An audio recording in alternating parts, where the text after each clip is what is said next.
Redditors who have survived a plane crash. How did people react on the way down?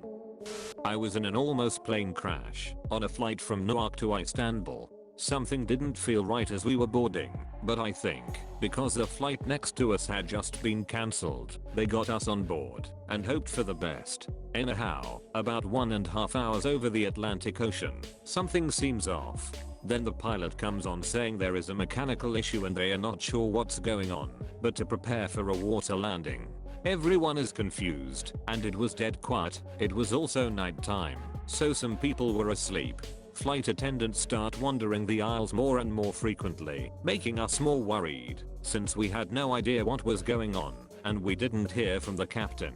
A few minutes later, the captain comes on and says there is a problem with the engine and they are turning around and going to attempt to make it back to land. Meanwhile, the flight attendants are rushing back and forth and trying to get people to look at the safety instructions. By this point, everyone is awake, as far as I can tell. According to people I talked to afterwards, one flight attendant went and sat down and put her face in her arms. Another one apparently told someone that people don't usually survive water landings. It was just me and my mom, and the whole time I kept thinking about my little sister and how she was going to have to grow up without a mom. It was pretty terrifying, but you would be amazed at how quiet the cabin was. After the worst turbulence I ever felt in my life, and the most silence I have ever experienced, we were able to make an emergency landing in Newfoundland. And that's the story of the first and only time I've ever been to Canada. Had a similar almost crash coming from Frankfurt to Dallas, en route home from Istanbul coincidentally, in 2004. Captain came on and says we had lost a left engine, large passenger plane with only 2 huge engines, and we will be forced to make an emergency landing in Iceland. Engine on the left then starts spewing fuel/oil all over the windows of the fuselage, and those of us who were awake couldn't believe our eyes. The captain then says, and I crap you not, he will be forced to land with the power of only one engine, and that he had done this in the simulator before. Once. That's the last we heard from him, and as all the passengers on the plane began to wake up, others who had been asleep tried to explain what happened. I started writing a note to my family and other people were praying out loud, but generally very quiet. We made it to Iceland, had a shaky but successful landing, and that's the first and only time I've been to Iceland. One more note, that stupid Ben Stiller movie Along Came Polly was playing, and will forever remind me of impending doom. I'm pretty late to this party, but here it goes. I was pretty young, only about 4 or 5, when I was in a plane crash. It was a small one-engine prop plane with just me, my dad, and the pilot who was a family friend. It was caused by engine failure. I don't remember much except my dad's actions. He was sitting in the front co-pilot seat. He reached back to me in the back seat and pulled my winter coat snug around me. It was winter in Cleveland, Ohio. Then he made sure my seatbelt was fastened securely. After making sure I was safe, he buckled himself in tightly as well. It is important to note at this point that my dad is a devout Christian. He recounted his perspective to me when I got older and said that he was certain he was going to die.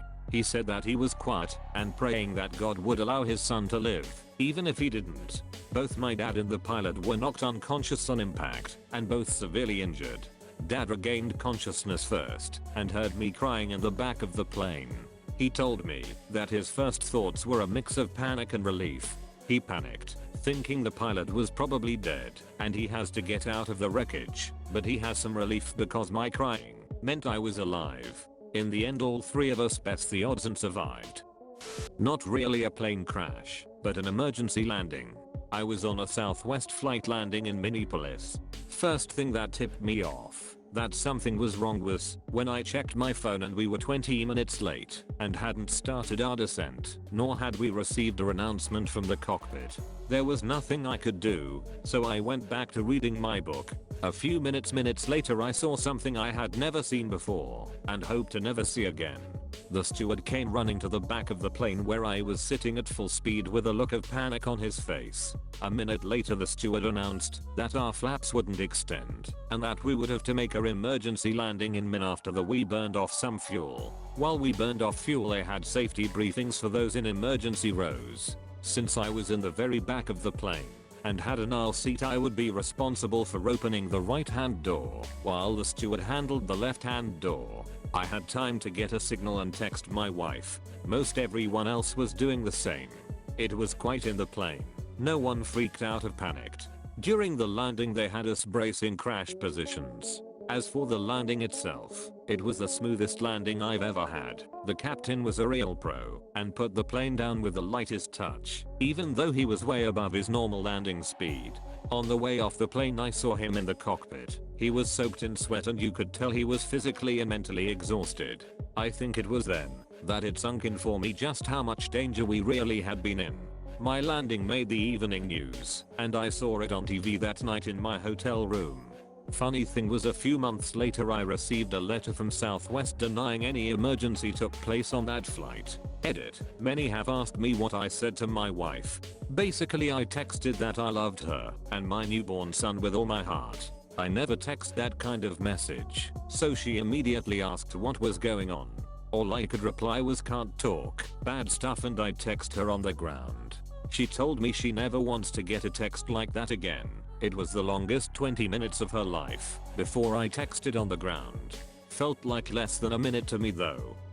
I finally get to tell this story. I was flying with a friend in northern Minnesota and had to make an emergency landing in a field. It was windy, and as he was making the decent gusty wind screwed him up and came down angled. When we came down, he cut his face on the console stick and was out of it. I was fine, got out of the plane, pulled my friend out, and we grabbed the go back from the storage area. Tried our cell phones, but his had a cracked screen, and mine got no service. He had called on the radio before the crash and had told the emergency services guy that we were making an emergency landing.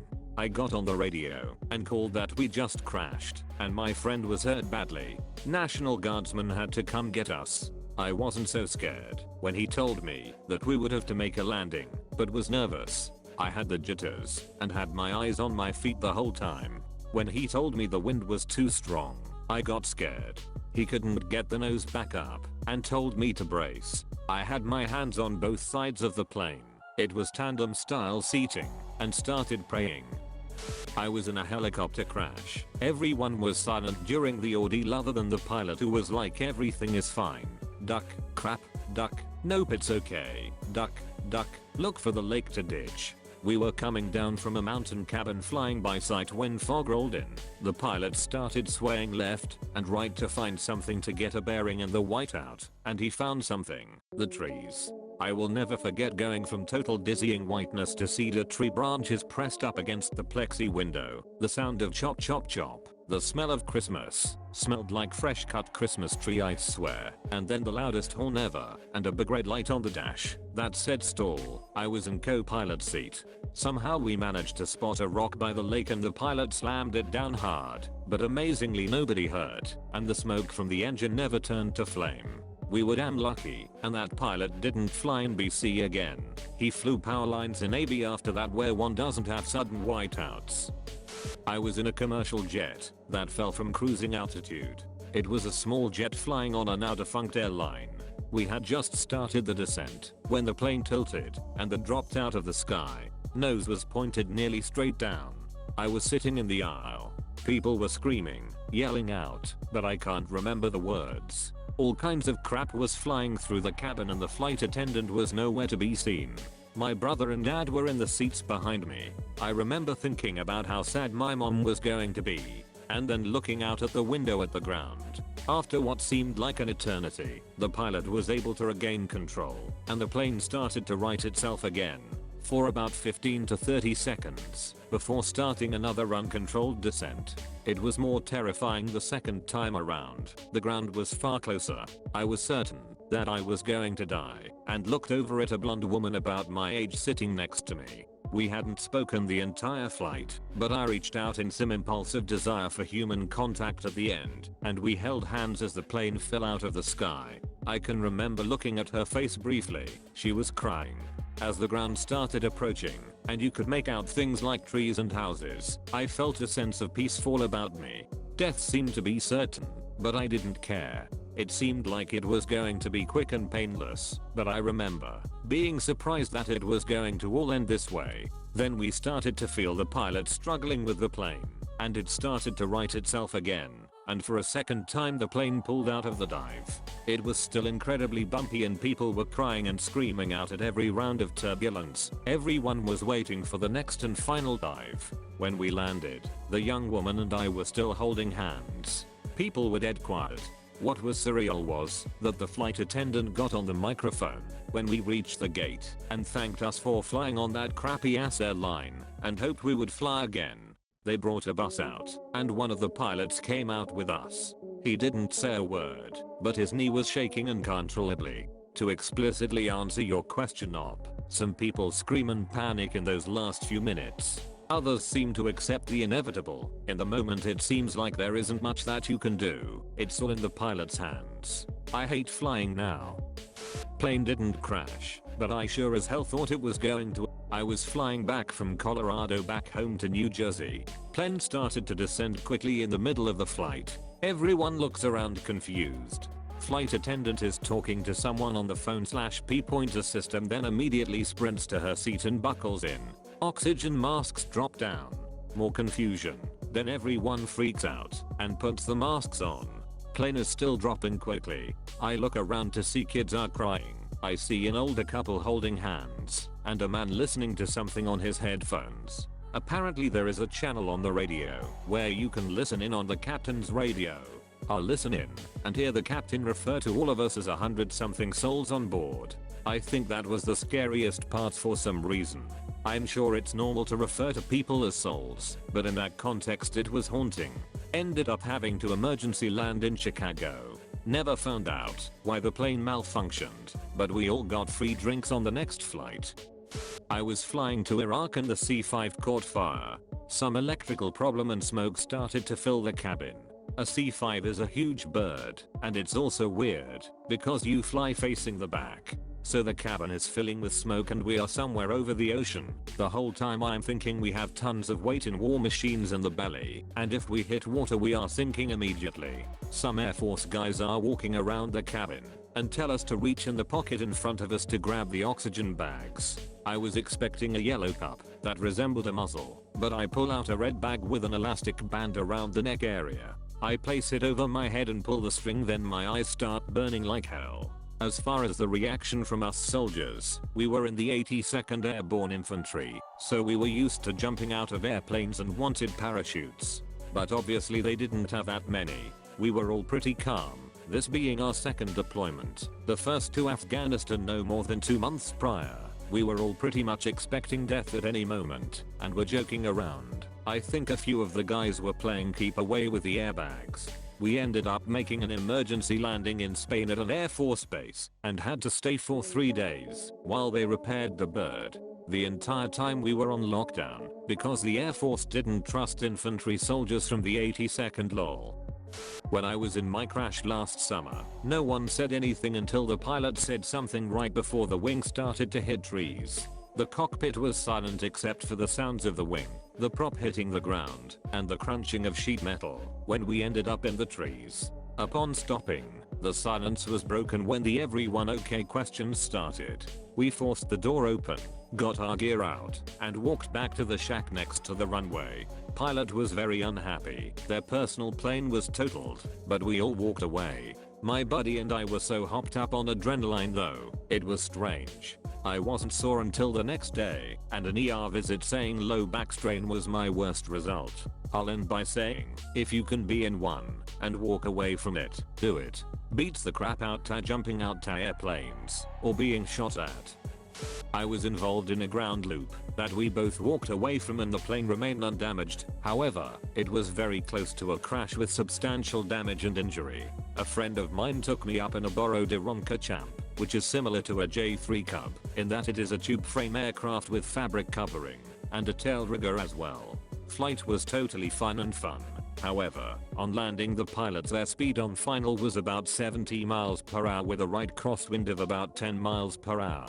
We touched down at 60 miles per hour on the left main first. The right wing immediately came up pushing the left wing within inches of the pavement. This caused the airplane to make an immediate 90-degree turn where we bounded through a snowbank and off into a field. As soon as the aircraft started to ground loop, my only thoughts were to brace for impact, covering my vital torso with my arms, thinking this is going to hurt and I hope I do not get impaled. After making it out okay, I helped him dig the plane out of the snowbank and get it started again, and then, like the idiot I am, hopped back in and went for another ride around the pattern to let him redeem himself. I'm currently a student pilot, but have been flying with my parents since I was 8 days old.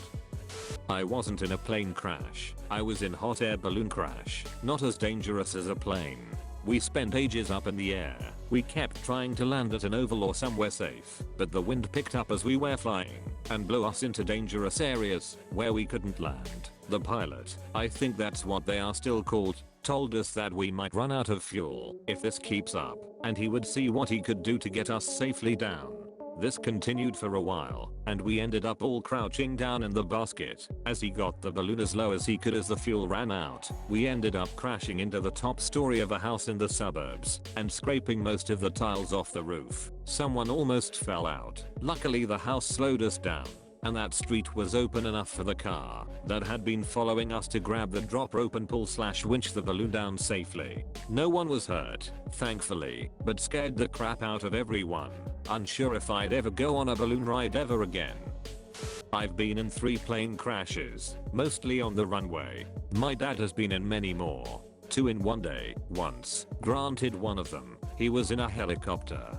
Part of the territory growing up around bush plains. The most memorable was in a de Havilland DHC-3 single otter on floats. Happened on takeoff. The engine was spooling up, and we started to work our way on step when a massive gust of wind picked us straight up into the air about 60 to 100 feet and dropped us. Ended up landing on the left side of the plane. Everyone was a little shook up, but the real danger was that the plane was sinking now. Another guy popped the roof escape hatch and started pulling people up on top.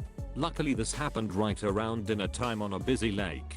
Many boats came by to assist and nobody was injured. One guy's pants got wet and the airline's owner bought him new ones. There's not really much to say what I'd actually do with my last minutes of any given crash. It all kind of happens and is over before you know what's going on.